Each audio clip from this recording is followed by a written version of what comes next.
दोस्तों, महात्मा बुद्ध कहते थे कि मानव शरीर स्वास्थ्य का रहस्य है, इसीलिए अतीत पर शोक मत करो, भविष्य की चिंता मत करो। बुद्धिमानी तो यही है कि आप ईमानदारी से अपने वर्तमान में जिएं। लेकिन हम में से अधिकांश लोग वर्तमान में जीना नहीं जानते, क्योंकि वो जीना ही नहीं चाहते। उन्हें तो अपने बीते हुए कल की चिंता करनी है, आने वाले भविष्य की चिंता करनी है। और यदि आप वर्तमान में जी सकते हैं तो कोशिश करके देख लो, आपका मन और आपका शरीर पूरी तरह से स्वस्थ हो जाएगा। एक बार जब आप वर्तमान में जीने लगते हैं तो ना ही आपको अतीत के बीतने का दुख होता है और ना ही आने वाले भविष्य की कोई चिंता रह जाती है, बल्कि वर्तमान में चलने वाली आपके सांसें भी आपको वह आनंद देगी जो आज से पहले आपने कभी भी अनुभव नहीं किया होगा। दोस्तों, आज की ये कहानी हमें कुछ ऐसा ज्ञान देने वाली है जिसे पूरा सुन लेने के बाद आप अपने भूतकाल और अपने भविष्य काल को कहीं पीछे छोड़कर वर्तमान में जीना सीख जाएंगे। तो ये कहानी शुरू होती है एक व्यक्ति से। वो व्यक्ति अपने जीवन में बहुत दुखी था, बहुत परेशान था। वह एक पहाड़ की चट्टान पर बैठकर रो रहा था, बिलख रहा था। तभी वहां से एक बौद्ध भिक्षु गुजर रहे थे। उसे रोता देख वो बौद्ध भिक्षु उस व्यक्ति के पास गए और उससे कहने लगे, क्या तुम यहाँ से कूदकर अपनी जान देने की सोच रहे हो? वो व्यक्ति कहता है, आपने बिल्कुल सही जाना, लेकिन आपको इससे क्या फर्क पड़ता है? ये मेरा जीवन है, मैं इसके साथ जो चाहूँ वो करूँ। तभी वो बौद्ध भिक्षु उस व्यक्ति से कहते हैं, तो फिर अभी तक बैठकर रो क्यों रहे हो? अगर तुम्हें अपनी जान लेनी ही है तो यहाँ बैठकर रोने से क्या फायदा? इस बात को सुनकर वो व्यक्ति थोड़ा सा क्रोधित हो जाता है और उस बौद्ध भिक्षु से कहता है, देखिए महाराज, मैं यहाँ पर जो करने आया हूँ वो तो मैं करूँगा ही, लेकिन आपको इसमें दखल अंदाजी करने की कोई ज़रूरत नहीं। इतना कहते ही वो व्यक्ति फूट फूट कर रोने लगता है। तभी वो बौद्ध भिक्षु उससे कहते हैं, अच्छा ये बताओ, क्या तुम सब कुछ छोड़ आए हो या फिर अपने साथ कुछ लाए हो? तभी वो व्यक्ति बौद्ध भिक्षु को जवाब देते हुए कहता है, हे गुरुदेव, मैं सब कुछ छोड़ आया हूँ, मेरे पास अब कुछ नहीं है और ना ही मेरे पास इस वक्त कुछ खोने के लिए बचा है, तो फिर भला मैं जी कर क्या करूँगा? ये सुन वो बौद्ध भिक्षु उस व्यक्ति से कहते हैं, यदि ऐसा है तो तुम अपने सिर पर ये बोझ लिए हुए क्यों धो रहे हो? बौद्ध भिक्षु की ये बात सुनकर थोड़ा सा आश्चर्यचकित हो जाता है और उन बौद्ध भिक्षु से कहता है, हे गुरुवर, मैं कौन सा बोझ लिए धो रहा हूँ? मेरे हाथ खाली हैं और मेरे पास कुछ भी नहीं है। तभी वो बौद्ध भिक्षु कहते हैं, तुम्हारी सांसें भी ठीक से नहीं चल रही है। तुम आए तो हो यहाँ दुनिया छोड़ने और फूट फूट कर रोए भी जा रहे हो। एक खाली इंसान कभी भी ऐसा नहीं करता। जो कंगाल हो चुका हो, जिसके पास और कुछ ना बचा हो, वो भला क्यों रोएगा? ये सुन वो व्यक्ति और भी क्रोधित हो जाता है और उस बौद्ध भिक्षु से कहता है, आपको इससे क्या मतलब? तभी वो बौद्ध भिक्षु उस व्यक्ति से कहते हैं, क्या तुमने कभी अपने अंतर की ओर झांकने की कोशिश की है? तुमने कितना बोझ उठाया हुआ है? तुम अपने जीवन में कितना कुछ बोझ लेकर अपने इन दो कंधों पर ढो रहे हो? इन सभी बोझों को कब तक ढोओगे? इन बोझों को यहीं पर उतार दो और थोड़ा सा हल्का हो जाओ। कब तक इन बोझों के तले दबे रहोगे? जैसे ही उस व्यक्ति ने उस बौद्ध भिक्षु के मुंह से ये सारी बातें सुनी, वो तुरंत ही उनके चरणों में गिर पड़ा और उनसे हाथ जोड़कर कहने लगा, हे गुरुदेव, अभी तक मुझे कोई नहीं समझ पाया था। यहाँ से कई लोग आए और गुजर गए, लेकिन किसी ने भी मुझसे ये सब नहीं कहा। आपने तो मेरे मन की बात पढ़ ली, यहाँ तक कि मेरे घर वाले भी मुझे नहीं समझ पाए, लेकिन आपने एक बार में ही मुझे पूरी तरह से जान लिया है। आगे वो व्यक्ति बौद्ध भिक्षु से कहता है, क्या आप मेरी इस समस्या का समाधान कर सकते हैं? बौद्ध भिक्षु कहते हैं, कहाँ है समस्या? वो व्यक्ति कहता है, मेरे घर पर है, आप मेरे साथ चलिए। वो बौद्ध भिक्षु उस व्यक्ति से कहते हैं, नहीं, समस्या तुम्हारे घर पर नहीं है। वो व्यक्ति कहता है, नहीं नहीं गुरुदेव, समस्या मेरे घर पर ही है, आप एक बार मेरे साथ चलकर तो देखिए। वो बौद्ध भिक्षु उस व्यक्ति को समझाते हुए कहते हैं, समस्या तुम्हारे घर पर नहीं, तुम्हारे भीतर है। क्या तुमने कभी अपने भीतर झांकने की कोशिश की है? सारी समस्याएं तुम्हारे भीतर है। जब तक तुम उसका समाधान नहीं करोगे तो तुम्हें हर जगह हर समय समस्या ही दिखेगी। और यदि समस्या तुम्हारे घर पर है तो तुम इस पहाड़ की चोटी पर क्या कर रहे हो? तुम तो कह रहे थे कि तुमने पीछे सब कुछ छोड़ दिया है, अपना घर, अपने परिवार, अपने सगे संबंधी। और यदि तुमने ये सारी चीजें छोड़ ही दी हैं तो तुम्हारी समस्या भी वहीं पर छूट गई है। फिर तुम भला इतने परेशान क्यों हो? उस बौद्ध भिक्षु के मुंह से ये सारी बातें सुनकर वो व्यक्ति कहता है, हे गुरुवर, आप सही कहते हैं, मैं आपकी बातों को समझ पा रहा हूँ। कमी तो मेरे ही अंदर है, मैं किसी काम का नहीं हूँ। मैं जब भी कोई काम करने चाहता हूँ तो सब बिगाड़ देता हूँ। मेरे हाथों सारे काम गड़बड़ हो जाते हैं। मैंने आज तक कोई भी काम ढंग का नहीं किया, मेरी तो किस्मत ही खराब है। उस व्यक्ति के मुख से ये सारी बातें सुनकर बौद्ध भिक्षु मुस्कुराने लगे और उस व्यक्ति से कहा, अच्छा तुम्हें लगता है कि तुम्हारी किस्मत खराब है, तो मुझे ये बताओ क्या खराबी है तुम्हारे किस्मत में?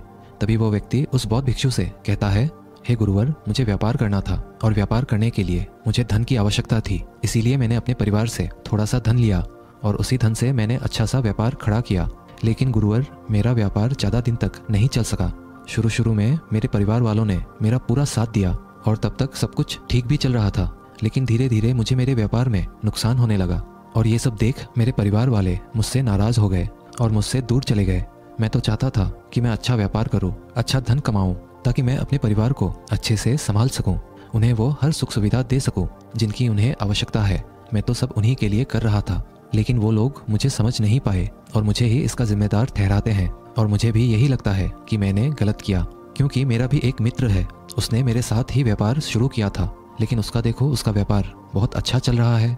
मेरा मित्र जब भी मेरे घर आता है तो अपने अच्छे व्यापार की बातें अवश्य बताता है। वो हमेशा ये कहता रहता है कि किस तरह से उसने अपने दम पर व्यापार को खड़ा किया है और उसे चलाने में भी वह सक्षम है, किस तरह से उसने जी तोड़ मेहनत की और अपने व्यापार को उन ऊंचाइयों तक ले गया। ये सब सुन मेरे परिवार वाले भी मुझसे कहते हैं, देख वो तेरा मित्र है, उसने अपने व्यापार को कहाँ से कहाँ ले गया और तूने तो हमारी जमा की हुई पूंजी भी गवा दी, हमारा नुकसान करा दिया। मेरे परिवार वाले मुझसे हमेशा यही कहते रहते हैं कि तेरे बस का कुछ नहीं। इन तानों को सुन सुनकर मैं बड़ा परेशान हो चुका था, इसीलिए मैंने कर्जे लिए और नया व्यापार खड़ा किया, लेकिन वहाँ पर भी मुझे मुंह की खानी पड़ी और मेरा व्यापार पूरी तरह से चौपट हो गया। अब तो हालत यहाँ तक आ चुकी है कि मेरा घर भी अब गिरवी पड़ा हुआ है। अब आप ही बताइए गुरुवर, मैं क्या करूँ? तभी वो बौद्ध भिक्षु उस व्यक्ति से कहते हैं, अच्छा तुम्हें ये पता है कि तुम्हारा मित्र तुम्हारे पास क्यों आता था? तभी वो व्यक्ति कहता है, हाँ मुझे अच्छी तरह से पता है।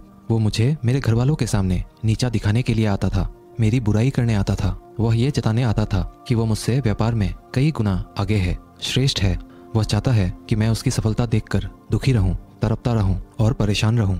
तभी वो बौद्ध भिक्षु उस व्यक्ति से कहते हैं, क्या तुम उसके व्यापार को देखकर सच में दुखी रहते थे? वो व्यक्ति कहता है, हाँ इतना अच्छा व्यापार उसने खड़ा किया है और मेरा व्यापार चौपट हो गया, तो ये देखकर मुझे तो दुख होगा ही ना गुरुवर, मुझे तो जलन होगी ही।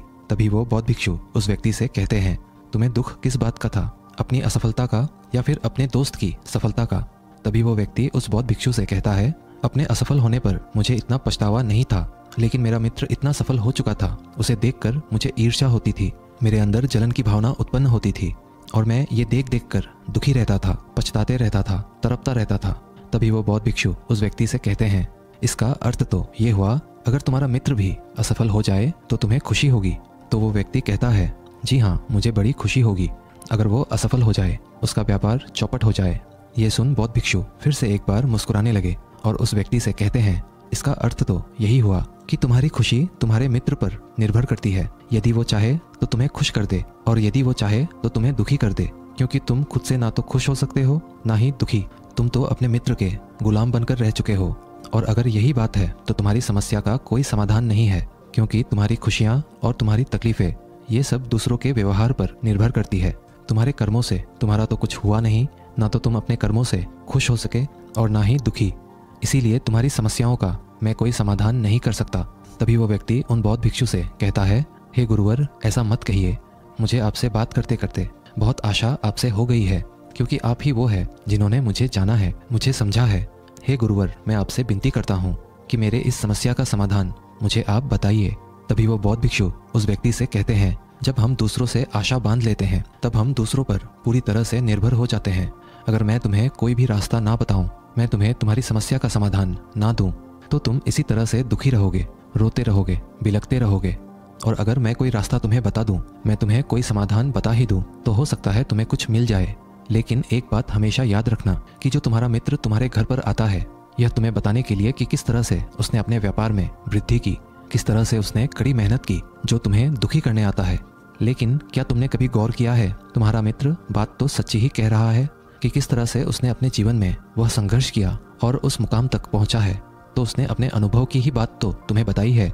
अब चाहो तो तुम उस अनुभव का इस्तेमाल कर सकते हो या फिर तुम उस अनुभव को व्यर्थ ही जाने दे सकते हो और अपने मन में ईर्ष्या जैसे भाव उत्पन्न कर सकते हो। समझदारी तो इसी में है कि जब वो तुम्हें अपने अनुभव के बारे में बता रहा है कि किस तरह से उसने संघर्ष किया है अपने जीवन में अपने व्यापार को उस ऊंचाई तक पहुंचाने के लिए, तो तुम अपने बुद्धि का इस्तेमाल करो, उसके अनुभव का इस्तेमाल करो, उसके ज्ञान का इस्तेमाल करो। तुम्हें तो खुश होना चाहिए। तुम्हें जो अनुभव चाहिए था तुम्हारा मित्र आकर तुम्हें घर पर ही दे रहा है और इस पर तो तुम्हें अपने मित्र का आभार प्रकट करना चाहिए, क्योंकि घर बैठे बैठे तुम्हें वह अनुभव प्राप्त हो रहा है जो तुम अपने जीवन से प्राप्त नहीं कर सके। इसीलिए आगे बढ़ो, संघर्ष करो, उस अनुभव का इस्तेमाल करो और कभी हार मत मानो, क्योंकि समय की एक खूबी है, समय चाहे कैसा भी हो बदल जरूर जाता है। इसीलिए समय चाहे जैसा भी हो, अच्छा या बुरा, दोनों का गुजरना तय है। लेकिन सबसे ज़रूरी यहाँ पर समझने वाली बात यह है कि इन दोनों वक्त को देखने के लिए तुम्हारा जीवित रहना आवश्यक है। और जब तुम्हारा अच्छा वक्त शुरू होगा, तुम अपने संघर्ष से अपने व्यापार को खड़ा करोगे और अपने व्यापार को उन ऊंचाइयों तक ले जाओगे। तब वही तुम्हारे मित्र तुम्हारी सफलता की नहीं, तुम्हारी असफलता के गुण गाएंगे, ताकि तुम उन्हीं की तरह कोई गलत निर्णय लो और तुम उन्हीं की तरह बर्बाद हो जाओ। तो यहाँ पर तुम्हें अपनी बुद्धि का इस्तेमाल करना होगा। तुम्हें उनकी बातों पर ध्यान ना दे करके बल्कि अपने बुद्धि का प्रयोग करना होगा, क्योंकि उस समय वे तुम्हें सुखी नहीं दुखी करने आएंगे। क्योंकि उसे भी तुम्हें दुखी देखकर उतना ही मजा आएगा जितना कि तुम्हें उसे दुखी देखकर आएगा। ये सारी बातें सुन वो व्यक्ति उस बौद्ध भिक्षु से कहता है, हे गुरुवर, आप बिल्कुल ठीक कह रहे हो। मेरे जीवन को मैं नहीं चला रहा, बल्कि मेरे सगे संबंधी और मित्र चला रहे हैं, जो मेरे जीवन में सुख और दुख भरे जा रहे हैं। लेकिन गुरुवर, यहाँ पर मेरा एक प्रश्न है। जब मैंने व्यापार खड़ा किया था तो मेरा उद्देश्य यही था कि मैं अपने परिवार को सुखी रख सकूं, उन्हें वह सुख सुविधाएं दे सकूं। तो क्या अपने परिवार के लिए ये सारी बातें सोचना गलत है? मैं तो अपने परिवार के लिए ही सब कुछ कर रहा था, लेकिन व्यापार में नुकसान होने के बाद वो परिवार भी मुझे छोड़ गया। इस पर बौद्ध भिक्षु मुस्कुराने लगे। तभी वो व्यक्ति बौद्ध भिक्षु से कहता है, इसमें मुस्कुराने की क्या बात है? क्या मैंने कोई गलत प्रश्न पूछ लिया? तभी वो बौद्ध भिक्षु कहते हैं, नहीं, हर व्यक्ति यही चाहता है कि कोई उसकी गलती पर सांत्वना दे, और तुम भी वही चाहते हो। हर कोई यही चाहता है कि जब वो कुछ करे तो उनकी प्रशंसा की जाए, और जब हमें प्रशंसा नहीं मिलती है तो हमें भीतर ही भीतर बड़ा दुख होने लगता है। हमारे मन को एक ठेस पहुंचती है, और तब हमारे मन में ये भाव उत्पन्न होने लगता है कि इस दुनिया में सभी मतलबी हैं, सभी अपने मतलब के लिए जीते हैं, सभी अपने मतलब के लिए काम करते हैं, और सभी हमारे साथ अपने मतलब के लिए ही रहते हैं। लेकिन अगर तुम किसी को अपना परिवार मानते हो और अपने उस परिवार के लिए कुछ करना चाहते हो, तो फिर तुम्हें ऐसा क्यों लगता है कि तुम दूसरों के लिए कर रहे हो? तुम तो अपने लिए ही कर रहे हो ना। अगर तुम्हें लगा कि तुम दूसरों के लिए कर रहे हो तो तुम जीवन भर दुखी ही रहोगे, और जब तुम्हें लगेगा तुम अपने लिए कर रहे हो, तब तुम्हें एक अजीब सी खुशी प्राप्त होगी और तुम हमेशा खुश रहोगे। और जब तुम अपने कार्यों को बेहतर से और बेहतरीन करने में लगे रहोगे तो तुम्हें किसी की सांत्वना की भी कोई ज़रूरत नहीं पड़ेगी। तभी वो व्यक्ति उन बौद्ध भिक्षु से कहता है, हे गुरुवर, मुझे आपकी बात समझ में आ गई। अब तक मेरी किस्मत दूसरों के हाथों में थी, वो उसमें जैसे रंग चाहे सुख के या दुख के भर दिया करते थे। लेकिन अब से मैं अपनी किस्मत अपने हाथ में रखूंगा, और फिर चाहे ये अच्छी हो या खराब, मैं हार नहीं मानूंगा। आखिर में वो व्यक्ति उस बौद्ध भिक्षु से कहता है, हे गुरुवर, आपकी सारी बातें तो मैं समझ गया, लेकिन क्या आप मुझे कुछ दे सकते हैं जो मेरे जीवन के सबसे बुरे वक्त में मेरा साथ दे सके, मेरा साथ निभा सके? ये सुनकर वो बौद्ध भिक्षु उस व्यक्ति को एक छोटा सा बक्सा देते हैं और कहते हैं कि ये वस्तु मेरे दिल के बहुत करीब है और इसे तुम्हें अपने बहुत करीब ही रखना होगा। इस बक्से में एक ऐसा राज है जो तुम्हें बड़े से बड़े दुखों से बाहर निकाल सकता है, बड़ी से बड़ी विपत्तियों से छुटकारा दिला सकता है। और इसे तुम तब खोलना जब तुम्हें लगे अब कोई राह नहीं बची हुई है, जब तुम्हें ये लगने लगे कि सब कुछ व्यर्थ है, मैंने जो बातें कही है वो भी व्यर्थ है, ये दुनिया भी व्यर्थ है, यहाँ रहना भी व्यर्थ है।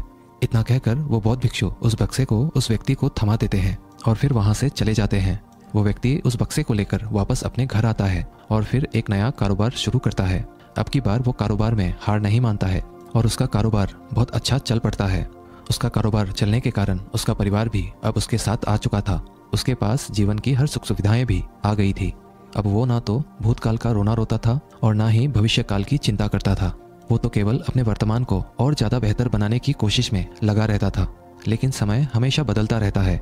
जिस तरह से बुरा समय हमेशा नहीं रहता, ठीक उसी प्रकार अच्छा समय भी हमेशा नहीं रहता। उस व्यक्ति के जीवन में एक बार फिर से अच्छा समय समाप्त हो चुका था। वो जिस राज्य में रहता था उस राज्य पर पड़ोसी राज्य ने चढ़ाई कर दी थी और पूरा राज्य तबाह कर दिया था। उसका व्यापार भी पूरी तरह से तबाह हो चुका था। वह अपने परिवार के साथ दर दर की ठोकरें खाने लगा। उसे यहाँ से वहाँ भागना पड़ा, यहाँ तक कि उसके पास खाने पीने के लिए भी पैसे नहीं बचे थे। उसके बच्चे भी अब बीमार पड़ चुके थे, उनके इलाज के लिए भी उसके पास पैसे नहीं थे।